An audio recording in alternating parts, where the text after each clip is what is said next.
రంగపతిం తుంగశేషపర్యంకషాయనం శనైరున్నిద్రనేత్రాబ్జ ప్రణితాశేషచేతనం అప్రాకృతే దివ్యధామ్ని శ్రీమాతృపరిసేవితం పుండరీకాయతదృశం సంశయే జీవిదీప్తయే తత్వేన యశ్చిదచిదీశ్వర తత్స్వభావ భోగాపవర్గతదుపాయగతిరుదారః సందర్శయన్ నిరమమీత పురాణరత్నం తస్మై నమో మునివరాయ పరాశరాయ.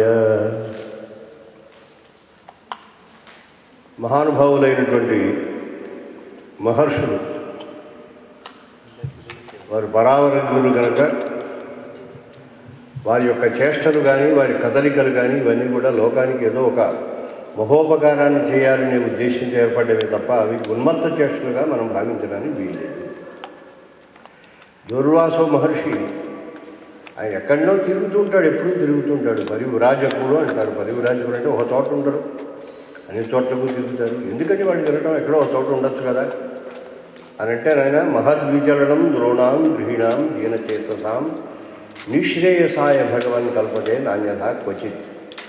వాళ్ళు ఒక చోట కూర్చున్నట్టయితే మనందరికీ కూడా గృహస్థులైనటువంటి వాళ్ళకి, దీనులైన వాళ్ళకి, అనేక దోషములతోటి కూడినటువంటి వాళ్ళకి, ఆ దోషముల వల్ల వాళ్ళు చాలా క్లేశాలు అనుభవించేవాడికి ఈ దోషాలు పోగొట్టేవాడు ఎవరు? వాళ్ళలో ఉండేటువంటి ఆ దోషముల వల్ల క్లేశాలు అనుభవిస్తుంటే ఆ క్లేశాలని దూరం చేసేటువంటి వారు ఎవరు? అందువల్ల మహద్విచరణం ద్రోణం. మహత్తులు అంటే మహానుభావులు, మహర్షులైనటువంటి వాడు, సత్పురుషులైనటువంటి వారు, ఉత్తమ సంస్కారం కలిగినటువంటి వారు. వాళ్ళ యొక్క విచలనం ఒక ప్రదేశం నుంచి మరొక ప్రదేశానికి కదలటం అనేటువంటిది గృహిణాం దృఢాం దీనచేతసాం నిశ్రేయసాయ. గృహాల్లో పడి ఉంటూ ఒక పరిమితమైనటువంటి పరిధిని తీసుకొని ఏదో చిన్నినా పుట్టకు శ్రీరామరక్ష అన్నట్టుగా తాను, తన భార్య, తన పిల్లలు, తన బంధువులు, తాను, తన ఇల్లు అని బ్రతికేటువంటి వాడు ఎవడైతే ఉన్నాడో వాడు సంకుచితమైన భావంతో వాడిలో ఏవో రకరకాల దోషాలు ఉంటాయి కనుక ఆ దోషం వల్ల ఏర్పడేటువంటి దైన్యతను తీర్చడం కోసం, దాన్ని పోగొట్టడం కోసం అని చెప్పి నిశ్రేయసాయ భగవన్ కల్పతే నా అన్యథా క్వచిత్ అంతే తప్ప వాళ్ళు తిరిగినది వాళ్ళకేం ప్రయోజనం ఉండదు. ఇప్పుడు పరివిరాజకులని పెద్దలైనటువంటి వాడు, సాధుపుంగవులైన వారు, సజ్జనుడైన వారు ఒక చోటి నుంచి మరో చోటి, ఒక చోటి మరో చోటి వెళుతున్నారంటే ఆ వెళ్ళటంలో వారికి ఏం ప్రయోజనం ఉండదు. వారు ఎక్కడో ఒక చోట ఉన్నా వారి ప్రయోజనాలు వారు సాధిస్తాయి. వారి అనుష్ఠానమో లేదా ఒక తపస్సాధనమో మరోటో ఒక చోట కూర్చుంటే సాగుతుంది. కానీ ఎందుకు వెళ్ళాలి? ఇక్కడి నుంచి అక్కడ వెళ్ళాలి, అక్కడి నుంచి అక్కడ వెళ్ళాలి, అక్కడి నుంచి అక్కడ వెళ్తారు. ఇలా 10 చోట్ల తిరిగితే ఆ తిరిగినందువల్ల గృహస్థులైన వాళ్ళ గార్హస్థ్య జీవనంలో ఉండేటువంటి ఆటుపోట్లు ఏవైతే ఉన్నాయో అవన్నీ కూడా చక్కగా తీర్చడానికి అవకాశం ఉంటుంది అని శ్రీమద్భాగవతం మనకి చెబుతుంది. అలాగే ఈ మహానుభావుడు సంచలనం చేస్తుంటాడు. సాధారణంగా దేవతలు, మనుష్యులు, స్థావరములు, పశుపక్ష్యాదులు వీటిలో ఇవన్నీ ప్రకృతి మండలంలో చేరిన ఉండటం చేత అన్నింటిలోనూ దోషం ఉంటుంది, అన్నింటిలోనూ గుణం ఉంటుంది. అయితే ఈ గుణదోషములలో ఎక్కువగా దోషం చేయటం, ఎక్కువ గుణం కలిగి ఉండటం అనేది కొంచెం తారతమ్యాన్ని బట్టి ఉంటుంది. అంటే సత్వ సంపద గల వాళ్ళు ఎవరైతే ఉంటారో వాళ్ళు తప్పులు చేస్తారు, కానీ చేసిన తప్పు వెంటనే తెలుసుకుంటారు, ఆ తప్పును దిద్దుకోవడానికి ప్రయత్నం చేస్తారు. మనమంతా రాజస్సులైన వాళ్ళు దేవతల యొక్క లక్షణం. దేవతలు తప్పులు చేయరని అనడానికి వీళ్ళు దేవతలు తప్పకుండా తప్పు చేస్తారు. మనం ఎలా చేస్తామో అలాగే వాళ్ళు చేస్తారు. కాకపోతే మనం తిన్నట్టు తినరు. అందువల్ల వాడు తినేది చాలా ప్యూరిఫైడ్ కనుక ఎప్పుడు హవిర్ద్రవ్యం తప్ప మరొకటి తినే అవకాశం ఉండదు కనుక అదేం పాడేటువంటి స్థితి మనకు ఉండదు. ఎందుకంటే తిండిని బట్టే కదా సత్వము, రజస్సు, తమస్సులు ఈ తారతమ్యం.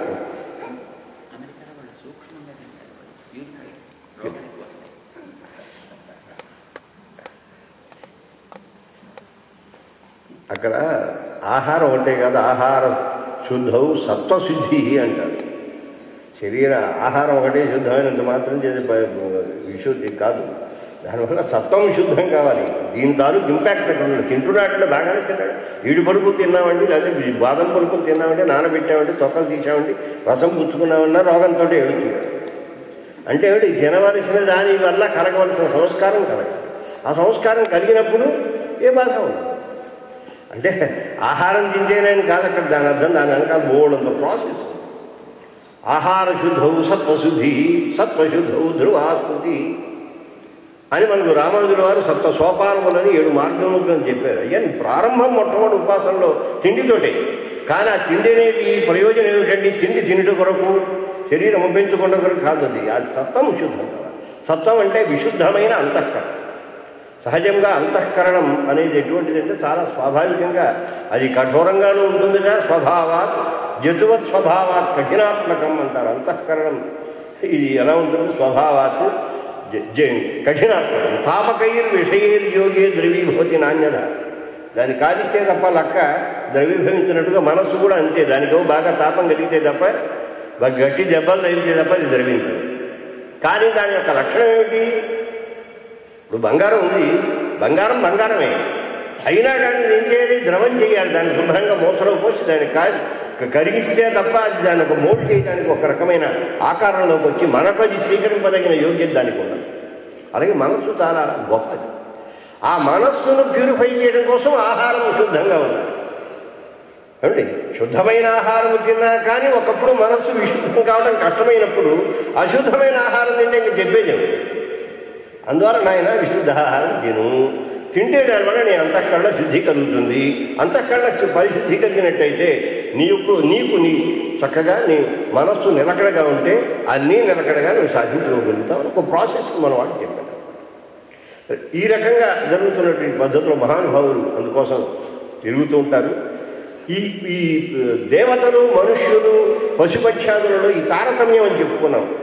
అంటే అందరిలోనూ సత్వం ఉంటుంది, అందరిలోనూ రజస్సు ఉంటుంది, అందరిలోనూ తమస్సు ఉంటుంది. కానీ దేవతలలో సత్వం ఎక్కువగా ఉంటుందట, రజస్తమస్సులు తక్కువగా ఉంటాయట. అందువల్ల వాళ్ళు ఏం చేస్తారంటే సత్వం ఏది ఎక్కువగా డామినెంట్గా ఉంటుందో అది మిగతా వాటిని అణిచేస్తుంది. అంటే ఈ రెండు ఉంటాయి, లేకపోలేదు. అహంకారం ఉంటుంది, మమకారం ఉంటుంది, వాళ్ళకి శోకం ఉంటుంది, ఇంకోటి ఉంటుంది. ఎవరి ఏడుపు వాడికి తానిషా గారు ఏడుపు పెరిస్తే ఫకీర్ గారు ఏడుపు పెరుస్తారు. ఎవరికి ఏడుపు వాడికి తప్పదు. కానీ వాళ్ళకు ఉండేటువంటి యోగ్యత ఏంటంటే సత్వము ఎక్కువగా ఉండటం చేత ఆ సత్వ విశుద్ధి వల్ల రజస్తమస్సులను నిగ్రహించుకోగలుగుతారు. తప్పులు మాత్రం వారు చేస్తారు. అటు తర్వాత స్థాయి మనకు, ఎందుకంటే వారిని చూస్తూ మనం దిద్దుకుంటాం కనుక మనము తప్పులు చేస్తాము, కానీ కొంచెం ఆలస్యంగా దిద్దుకుంటాము. పశువులు తప్పు చేస్తాయి, మనకంటే మరికొంత ఆలస్యంగా దిద్దుకుంటాయి. వాటికి దిద్దుబాటు లేదు అనుకోకండి. ఇవాళ ఎక్కడైనా పొలంలోకి వెళ్ళి మేస్తున్నప్పుడు దుడ్డుకర్ర పెట్టి కొడితే మళ్ళీ మరుసటి రోజు రావాలంటే 1-2 సార్లు వస్తుంది. ఎందుకంటే మనకంటే కొంచెం దాని బుద్ధి మాంద్యం కదా. అందువల్ల ఒక 4 సార్లు వస్తుంది. 4 సార్లు పట్టుకుని దుడ్డు పెట్టి కొడితే 5వసారికి రాదు. ఆ పొలం చూసేది పారిపో. మనం పట్టుకొచ్చి బలాత్కారంగా లాక్కొద్దామన్నా అక్కడి నుంచి కూడా ఇంకేస్తుంది. ఎందువల్ల అంటే దానికి కూడా ఉన్నది ఈ తారతమ్యం కదా. ఈ పశువు ఈ చెట్ల పుట్టల దగ్గరికి వచ్చేటప్పటికల్లా అవి తప్పు చేయడం లేదు, అవి పశ్చాత్తాపడక్కర్లేదు, ప్రాయశ్చిత్తాలు చేసుకోక్కర్లేదు, అనుష్ఠానాలు అక్కర్లేదు, ఏమీ అక్కర్లేదు. ఎందుకంటే పాపము యొక్క అనుభవము అవి చేస్తున్నాయి కనుక ఇంకా తర్వాత జీవించడమే. చెట్టు రారాయో రప్ప అయిన తర్వాత ఇంకేమిటవుతాడు అంటే ఉత్తమ స్థితిలోకి వెళ్ళవలసిందే. భగవద్ అనుగ్రహం అక్కడ పడుతుంది. భగవంతుడు ఏం చేస్తాడంటే ఎంతవరకు పడతాడో పడిన తర్వాత ఇంకా పట్టడానికి లేదనుకున్నప్పుడు ఆయనే తిరిగి పుచ్చుకుని నెమ్మదిగా పైకి తీస్తాడు అనమాట. అది ఆయన యొక్క లక్షణం. కానీ తమను తాము దిద్దుకుపాటు చేసుకోవడానికి అవకాశం ఉన్న వాళ్ళలో ఆ గుణ తారతమ్యాన్ని బట్టి ఆయనేమో ఇన్వాల్వ్ అవుతాడు. దేవతలు తప్పు చేస్తారు, వెంటనే తెలుసుకుంటాడు. దుర్వాసుని వచ్చాడు, ఆయన పుష్పమాలను ఇచ్చాడు. అది కొంచెం నిజానికి అపమానం చేశాడంటే అపమానం ఏమీ కాదు. ఉన్నది తీసుకొచ్చి యాదృచ్ఛికంగా తీసుకొచ్చి ఆ ఏనుగు మీద పడేశాడు. ఆ ఏనుగు కాస్త వేసి పాపం దానికి ఏమీ తెలియదు, చీతరగా ఉండి కింద పడేసింది. ఇదంతా అనుకోకుండా ఒక రకమైనటువంటి ఒక అపచారం జరిగింది. ఈయనకి బ్రహ్మాండమైన కోపం వచ్చింది. కోపం వచ్చేటప్పటికల్లా ఎలా అనుకుంటున్నావు, నేను ఎవరు అనుకుంటున్నావు? వశిష్ఠాద్యై దయాసారై వశిష్ఠాద్యై, వాళ్ళు క్షమాసారులయ్యా. వశిష్ఠుడు మొదలైన వాళ్ళంతా వాళ్ళు ఎప్పుడు స్తోత్రం చేస్తుంటారు. ఎదుటివారి మనస్సు నొప్పించడం వారికి తెలియదు. అందులో నువ్వు ఎటువంటి వాడు అయినా కానీ ఎందుకు వాడు చేసిన కానీ వాడిపోతాడు, మనం ఎందుకు వాడిని బాధించడం అనే ఒక లక్షణం కలిగి ఉంటారు, ఒక తటస్థ భావన కలిగి ఉంటారు. కనుక వాళ్ళు యోగులు కనుక వారు నిన్ను స్తుతిస్తుంటే ఆడింది ఆట పాడింది పాటలాగా నువ్వు ఇలా తయారయ్యి. కానీ వాళ్ళలాంటి వాడిని నేను కాదు. నాహం క్షమాసార, నేను అటువంటి వాడిని కాదు. ఎందుకంటే ఇలా ఉండాలి. ఎందుకంటే కొందరేమో తప్పు జరిగినప్పుడు సరే ఎందుకు ఇవాళకంటే రేపనే తెలుస్తుంది కదా. రేపైతే ఎల్లుండి మనకి ఎందుకు వచ్చిన వాళ్ళు మనకి చెప్పడము ఈ తలకాయ నొప్పి అని అనుకుని కొంచెం తటస్థంగా పడ్డ ఉంటారు. మరికొందరు అలా ఉంటారు. తప్పు జరిగింది అంటే మనం దానికి తగినటువంటి రెమెడీ జరగవలసిందే అనే స్థితిలో ఉంటారు. ఈ రెండు రకాల వాళ్ళు సమాజంలో కనుక లేకపోయినట్టయితే సమాజం సరిగా ఉండదు. అర్థమైంది కదండి. కొన్ని మందులు కొంచెం ప్రాసెస్లో దూరంగా 10 రోజులు టైం తీసుకుని నెమ్మదిగా తగ్గిస్తాయి, అవి పూర్తిగానే తగ్గిస్తాయి. కానీ కొన్ని మందులు ఇలా వేసి మెడాసిన్ వేసుకోగానే 105 నుంచి కాస్త 99 దిగిపోతుంది. దాని లక్షణం కాదు. అందువల్ల ఎప్పుడు ఏది అవసరమో అది అవసరం కనుక ఈ దుర్వాసోముని మహానుభావుడు చాలా గొప్ప యోగ్యత కలిగినటువంటి వాడు, పరావరుద్యుడైన వాడు. రామాయణంలో అవతార పరిసమాపనానికి ఆయన కారణం. ఆయన రాకపోతే అసలు రామ అవతార పరిసమాప్తే లేదు. ఎందువల్లంటే లక్ష్మణస్వామి ముందు వెళ్ళిపోవాలి. ఆయన వెళితే కానీ ఈయన వెళ్ళడు. ఆయన కోసం ఈయన కాదు కూర్చున్నాడు. అందులో సీతమ్మ వారిని ముందు పంపించేశారు. తర్వాత లక్ష్మణస్వామి వారు వెళ్ళిపోతారు. ఆ తర్వాత శ్రీరామచంద్రుడు వారు మహాప్రస్థానికం ప్రస్థానం చేసి సరైన నదిలో అయోధ్యావాసులతో పాటు చేరిపోతారు. ఈ అవతార పరిసమాపనానికి కావలసిన పూర్వరంగం భూమిక ఈయన తీసుకున్నాడు. ఈ బాధ్యత మహానుభావుడు. అక్కడికి వచ్చాడు. వచ్చి ఏమయ్యా లోపలికి వెళ్ళాలి, ఇగో మేము పాలన చెయ్యాలి. ఆయన శ్రీరామచంద్రుడు స్వయంగా వారు ఏదో సమర్పిస్తే తప్ప మేము తీసుకోవడానికి వీలు లేదు అని అంటే పక్కన కూర్చో, అక్కడ లోపల క్లోజ్ డోర్స్, మంచి కాన్ఫరెన్స్ జరుగుతుంది, మంచి సీరియస్గా ఉంది, ఎవరిని రానివ్వటానికి వీల్లేదు. లక్షణ జాగ్రత్త కూర్చో, నువ్వుగా ఏమాత్రమైనా ఏమరపాటులో ఉండి లోపలికి ఎవరన్నా పంపించామంటే మాత్రం చాలా తీక్షణమైన దండం ఉంటుందని చెప్పకు ఆ నియమనం చేసి కూర్చోబెట్టారు. ఆ వచ్చిన పెద్ద మనిషి చిందులు దొక్కుతున్నాడు దూర్వాస మహర్షి. వచ్చి లోపలికి పంపిస్తావా లేకపోతే అయోధ్యానంతటిని ఒక్కసారి నశింపజేయమంటావా? అయ్యా, బహుసంతాపాపేక్షయ ఏకసంతాప వరం. 10 మందికి క్లేశం కలిగించడం అంటే ఒకడు క్లేశం పడటం మంచిది. అందువల్ల మీ వల్ల, మీ ఆగ్రహం వల్ల ఈ అయోధ్యంతా పాడవటం కంటే నేను ఒక్కడిని ఏమైపోయినా పర్వాలేదు అనుకున్నాడు. సరే వెళ్ళండి స్వామి అన్నాడు, వదిలేశాడు. అయిపోయింది, కార్యక్రమం అయిపోయింది. ఆయన వచ్చాడు, ఆయన వెళ్ళిపోయాడు. ఆ తర్వాత వశిష్ఠాదులందరినీ పిలిచి, ఇదిగో లక్ష్మణుడికి నియమనం చేశాం, ఆ నియమనాన్ని ఉల్లంఘించాడు, అతనికి శిరచ్ఛేదం చేయవలసినదే అంటే లబోదిబోం అన్నారు. వారంతా అయ్యా శిరచ్ఛేదం ఏంటయ్యా, ఇంతకాలం నీకు సేవ చేసిన మహానుభావుడు తప్పేమన్నా తన కోసం తాను చేశాడా? అందులో ప్రతిదానికి కూడా ఒక రెమెడీ ఉంటుందయా, దానికి ఒక ప్రత్యామ్నాయం ఉంటుంది. అందులో శిరచ్ఛేదం చేయవలసిన దశలో దేశ బహిష్కారం కనుక చేస్తే సంస్కారవంతులైన వాళ్ళు, వివేకవంతులైన వాళ్ళకి వెలివేయటం కంటే ఏమక్కర్లేదన్నారు. కోపం వచ్చిందనుకోండి, 2 రోజులు మాట్లాడుకుంటూ ఉంటే సరిపోతుంది. అవతల వాడు కనుక సంస్కారవంతుడైతే వాడిని కొట్టక్కర్లే, తిట్టక్కర్ల. 2 రోజులు మాట్లాడకుండా కనుక కూర్చున్నట్టయితే 3 రోజులు వాడే వచ్చి కడగలేదు. ఇది చేస్తారు పెద్దలు. ఏం చేస్తారంటే ఏమీ చెయ్యరు, వారు కొంచెం దూరం చేస్తారు. దూరం చేసేటప్పటికల్లా 4 రోజుల్లో వాళ్ళలో ఒక రకమైన ప్రాసెస్ ఏర్పడుతుంది. అందుకని ఏం చేయాలి, దూరం చేసేయాలి, అయోధ్య నుంచి బయటకు పంపించండి, అది శిరచ్ఛేదంతో సమానం అన్నారు.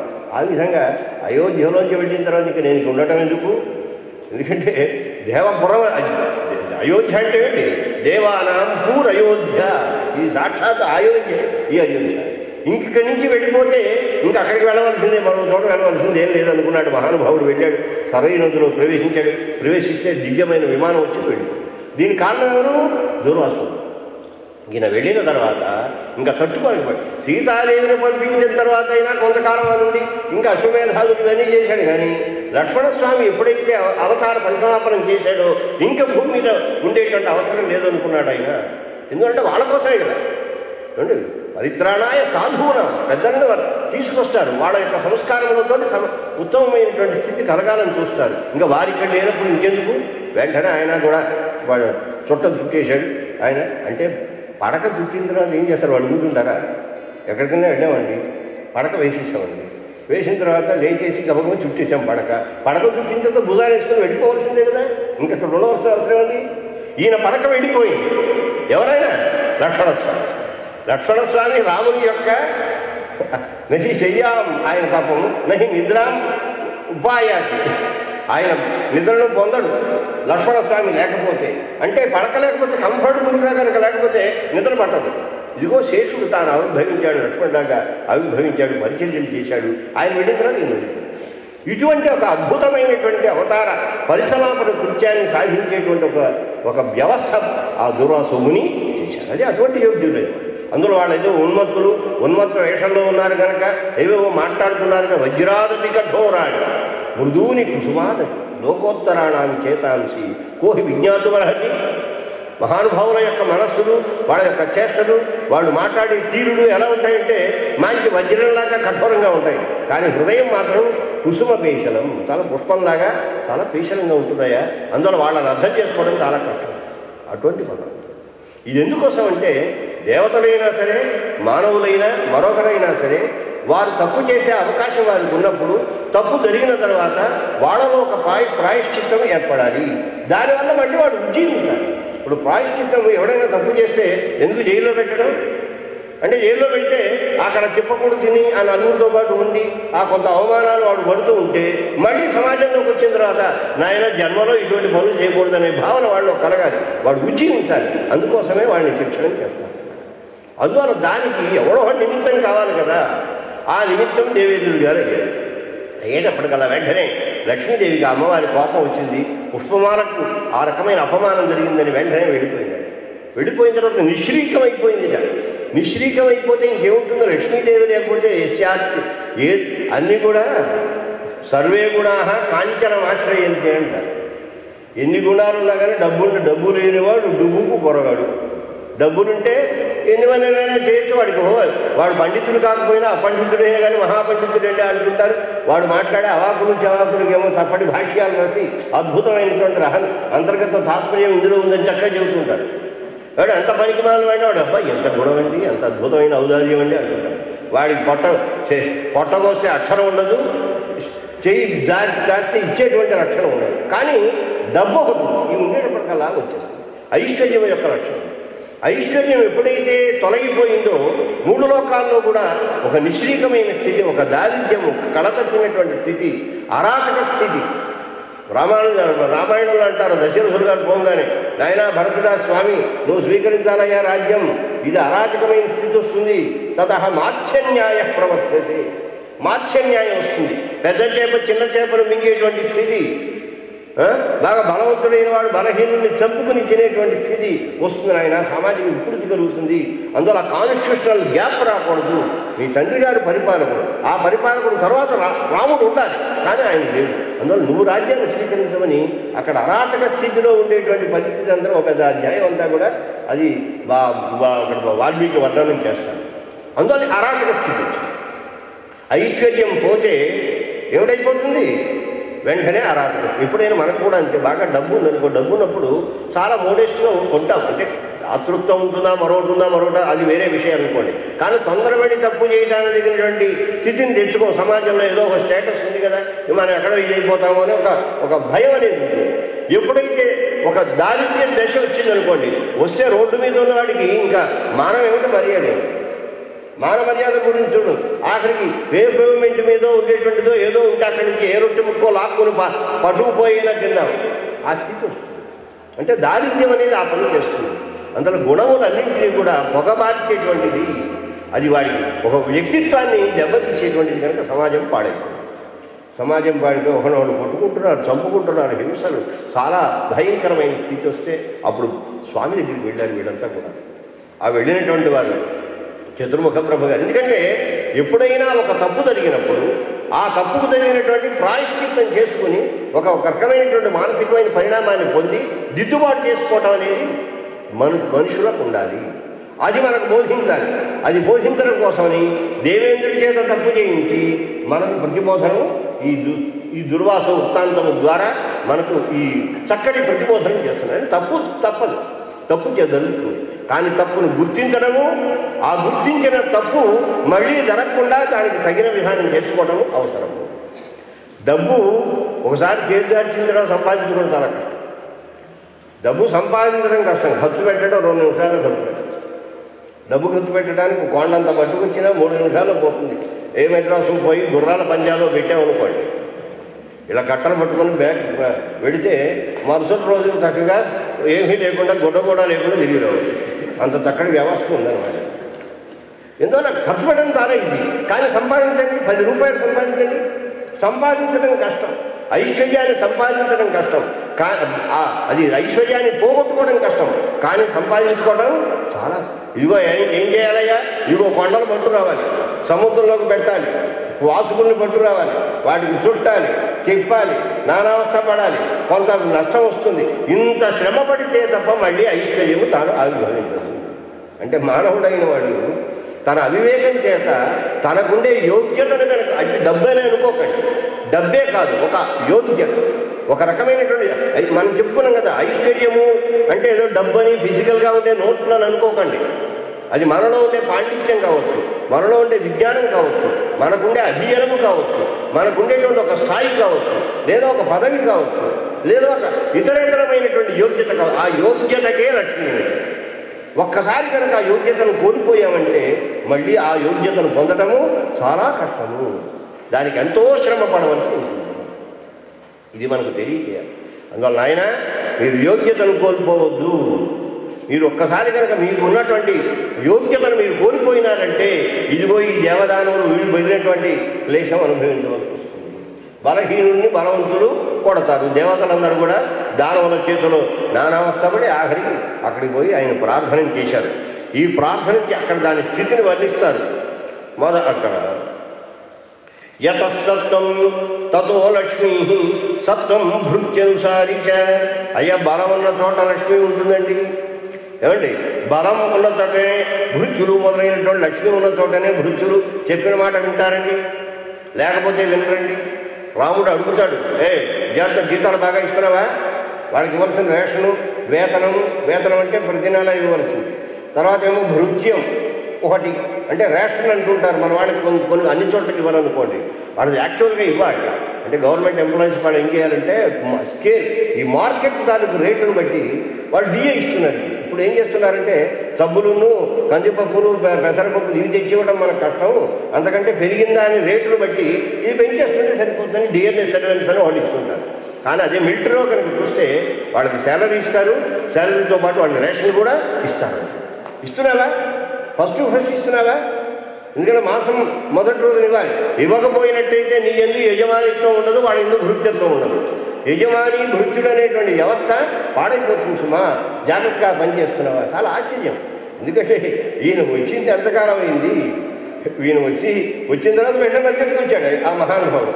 పరిగెత్తుకొచ్చి ఇంతలోనే ఏమిటో పెద్ద అలా చేస్తున్నావు పండితులైన వాళ్ళు జాగ్రత్తగా పెట్టుకున్నా, వేదవాదరతులైన వాళ్ళు ఉంటారు, వాళ్ళు నాస్తికులు, పైకి వేదం ముసుగేసుకుంటారు, కానీ చేసేవన్నీ కూడా నాస్తికవాదాలు మాట్లాడుతుంటారు. అటువంటి వాళ్ళు కొంచెం దూరంగా పెట్టావు కదా, అలా చేసావు కదా, ఇలా చేసావు కదా అని ఇలా ఎన్ని రకాల ప్రశ్నలు వేస్తాడు. ఇది అంటే శ్రీరామచంద్రుడు అక్కడ వేతనం ఇవ్వాలి. ఈ భృత్యభావం, స్వామి భృత్యభావం నిలబడాలి. అది ఐశ్వర్యం మీద ఆధారపడి ఉంటుంది. నీలో బలము లక్ష్మి మీద ఉంటుంది. ఆ లక్ష్మిని బట్టే భృత్యుడు మొదలైనటువంటి వాళ్ళు నిన్ను అనుసరించి ఉంటారు. అందువలన ఆయన ఆ స్థితి కనుక లేకపోతే ఏమవుతుందంటే నిశ్రీకాణాంకృత సత్వం వినాకేన గుణాకృత. ఐశ్వర్యం కనుక కోల్పోయినట్టయితే నీలో సత్వమేముంటుంది, మానసిక బలమేముంటుంది, ఇతర బలములు ఏముంటుంటాయి, నీలో గుణములు ఏముంటాయి.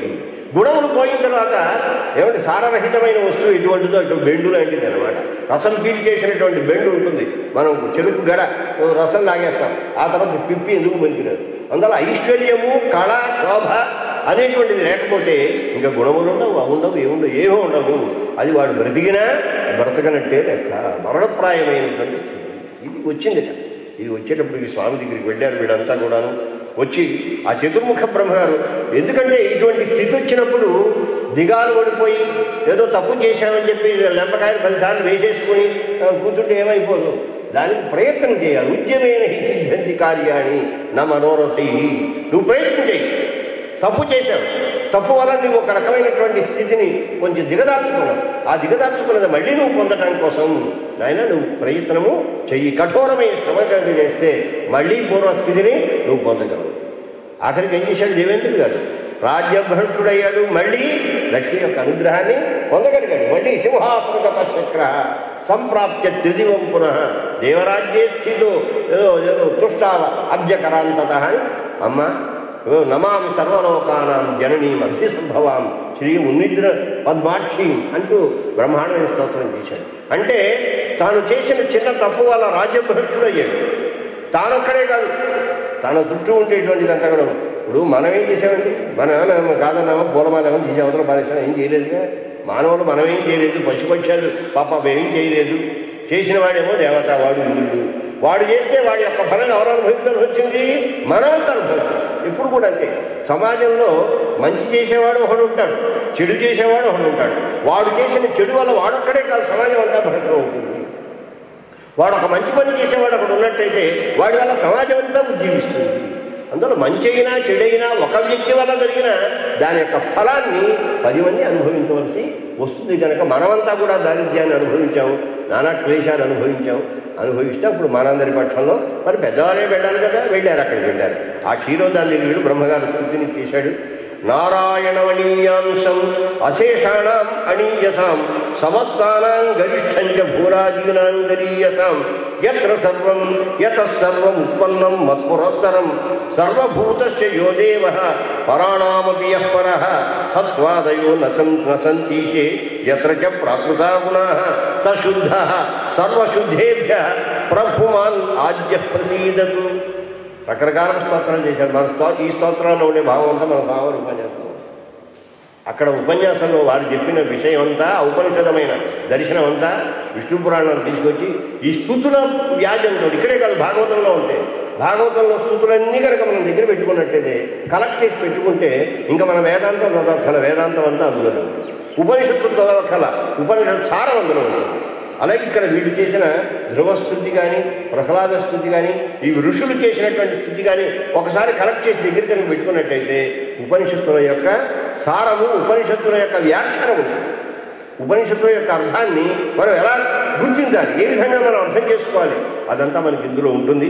వాడు స్తోత్రం చేశారు. చివరికి ఇవన్నీ నేను వివరించాను. ఈ వేదాంతం లోపలికి వెళ్తే ఆఖరికి ఇది మనకి విషయం కొంచెం పలసపడుతుంది. తర్వాత చాలా ముందుకు వెళ్ళడం కష్టం అవుతుంది. ఒక్క మాట చెప్పాడు ఆయన.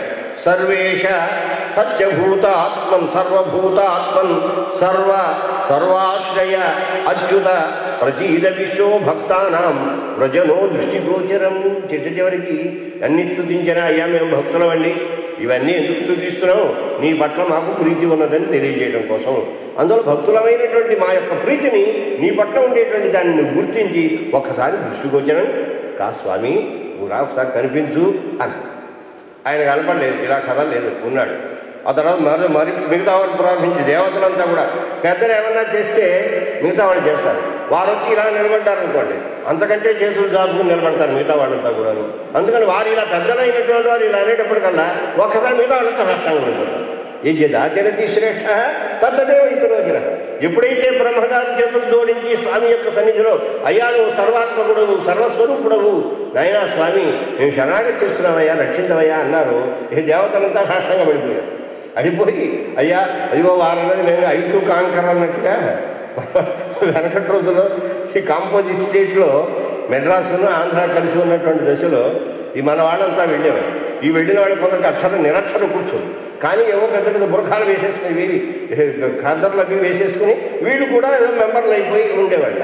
ముందువాడు ఐ కాంకర్, నేను నా తాను కాంకరెన్స్ ఇస్తున్నాను ఈ బిల్లుకి అంటే వెనక నేను కాంకరే వీడు కాంకరెన్స్ అని కూడా నేను కాంకరే అనేవాడు. అంటే ఆ తండ్రిని చేయొచ్చడం వాడేమంటే వీడే గతానుగతిగా ఉంటుంది లోకం కనుక. పాపం దేవతలు కూడా అలాగే చేశారు. చేసిన తర్వాత చివరికి ఏషం ఋషులు అంతా ప్రార్థించారు.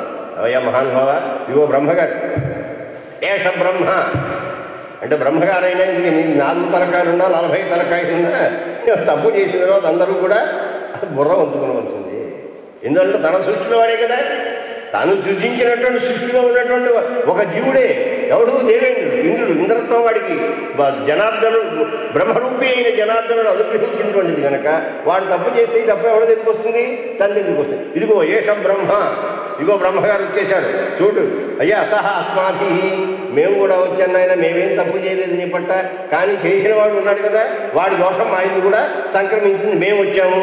సహ రుద్రైస్తిరోజన, 3 కన్నులు కలిగినటువంటి పెద్ద మనిషి. ఆయనేమో 4 బుర్రలు కలవాడైతే ఈయన 3 కన్నులు కలిగిన పెద్ద మనిషి. అయినా పెద్దరికి ఏమైపోయింది? సహ రుద్రై, ఇతర రుద్రులతో పాటు ఈయన కూడా అక్కడికి వచ్చాడు. సర్వాదిత్యై సమం పూష, 12 మంది ఆదిత్యులు ఉంటారు, సూర్యుడు. వాళ్ళందరికీ నాయకుడు పూష అని చెప్పేటువంటి వాడు. ఆ పూష అనేటువంటి ఆయన మిగతా వాళ్ళందరినీ వెనకాల వేసుకొని 12 నెలలకు 12 మంది సూర్యుడు ఉంటారు కనుక ఈ పూష అనేటువంటి సూర్యుడు మిగతా వాడిని వెంట వేసుకుని వచ్చాడు. పావకోయం సహాగ్నిభి, అగ్నులు చాలామంది ఉంటారు. అగ్ని వంశమే ఉంది, బ్రహ్మాండమైనటువంటి వంశం. అందులో ఈ పావకుడు అనేటువంటి అగ్ని సూర్యమండలాంతవర్తిగా ఉంటాడు. మనకు విష్ణు పురాణం చెబుతుంది, వాడి పేరు పావకుడు. ఆ పావకుడు సూర్యమండలంలో ఉండి తాను మధ్యస్థుడై ఉండి తాను ప్రకాశానికి ఇస్తూ ఉంటాడు. లేకపోతే అందులో ఏముంది, ఏమీ లేదు. అంటే ఆదిత్యుడంటే అగ్ని, ఆదిత్యుడంటే సూర్యుడంటే ఎవరు? ప్రకాశమే, ప్రకాశమండలం, అంతకంటే ఏమీ లేదన్నమాట. ఆ మహానుభావుడు తన యొక్క వంశానంతటి వెంటబెట్టుకొని ఆ పావకుడు వచ్చి స్తోత్రం చేస్తున్నాడు. అందులో ప్రణామ ప్రవణానాథ, అయ్యా అందరూ ప్రణామ ప్రవణాన, అందరూ కూడా ఏమీ పొరపచ్చం లేకుండా నీ గాళ్ళ మీద పడ్డారు. అందువల్ల టోటల్గా నీకంతా నీకు నమస్కారం చేస్తున్నాను నాయన, దయచేసి. ఎందుకంటే ఎప్పుడు కూడాను అంటే అన్నీ బాగా సాగితే అందరం గొప్పపడారు. ఎప్పుడైనా కొంచెం తేడా వచ్చి మరి ఎవడన్నా మన మీదకి వచ్చేటప్పటికల్లా అప్పుడు మాత్రం మనకి ఏదో అవసరం ఉంటుంది. ఈ స్వభావం. ఆ దైత్యులు వచ్చారు, వాళ్ళు వచ్చి కొడుతున్నారు, ఇంకా మాకు దిక్కు లేదు, ఆ స్థితిలో నీ దగ్గరికి వచ్చాం, పరాజిత. ఇది చెప్పాలంటే ఎప్పుడు కూడాను స్వామి దగ్గరికి వచ్చినప్పుడు ఏమనాలి, మాకేమీ లేదు, మేము పరాజితులైపోయాం, అన్నీ కోల్పోయాం స్వామి అని ఆకించన్య ప్రదర్శనం చేస్తే తప్ప, ఆకించన్యాన్ని చూస్తే తప్ప, ఆకించన్యం అంటారు. ఆకించం అంటే నాకేమీ లేదు అంటే అన్నీ ఉన్నాయంటే దగ్గర ఉన్నాయి కదా, నేను ఎందుకు అంటాడు ఆయన. అలా కాదు, నాకేమీ లేదు నాయన, నువ్వు తప్ప ఇంకోటి ఏమీ లేదనేటువంటి భావన కలగాలి. దాన్ని మనకు ఆ ఆకించన్యాన్ని పరాజితా అని చెప్తూ శరణం త్వామనుప్రాప్తా సమస్త దేవతాగణా, ఆయన దేవతంతా వచ్చి నిన్ను శరణు వేడుతున్నారు, ఒక్కసారి కంటి ముందు కనిపించును ఆయన అంటప్పుడు ఆయన శంఖచక్ర గదాధారి ఆ స్వామి ఆ క్షీరసాగరంలో ఆయన గోచరించేట. గోచరించిన తర్వాత మళ్ళీ అందరూ ఒక్కసారి స్తోత్రం చేశాడు. చేస్తే ఆయన ఉపాయం చెప్పాడు. ఆయన ఎప్పుడు కూడాను అది పోయింది ఇది పోయింది అనుకుంటే లక్ష్మణస్వామి చెబుతాడు, సీతాదేవి కనిపించకుండా పోయింది, అయ్యో పుయ్యో ముర్రని ఏడుస్తున్నాడు. పంపాసను చెరువు చూసి పద్మాన్ని చూసి ఏడవటం, లేకపోతే హంసం చూసి ఏడవటం, దాన్ని చూసి ఏడవడం జరగదు. అంటే ఏమయ్యా ఇది ఎక్కడ పెళ్ళాలని ఎప్పుడో అప్పుడు నా రోజు ఎక్కడికో వెళ్ళటం ఉంటుంది, మరి మగాళ్ళంతా అలా ఏడుస్తూ కూర్చున్నారు, మా ఆవిడని అక్కడ వదిలిపెట్టి రాలేదా, నేను ఏడుస్తూ కూర్చున్నానా? ఇది కాపురుష లక్షణము దుఃఖపట్టం అనేది. అందువల్ల ప్రయత్నం చేయి, ప్రయత్నం చేస్తే తప్పకుండా సీతమ్మ లభిస్తుంది, అంతే తప్ప ఏడుస్తూ కూర్చోడం అనేది కార్యము కాదని ఉపదేశం చేస్తాడు లక్ష్మణస్వామి శ్రీరామచంద్రుడు. అందులో ప్రయత్నం చేయాలి అని ఆయన చెప్పాడు. ఆ ప్రయత్నాన్ని దేవతంతా కూడా చక్కగా చేశారు. ఎలా చేశారు అనేది మనం ముందు చెప్పుకుందాం. జై శ్రీమన్నారాయణ.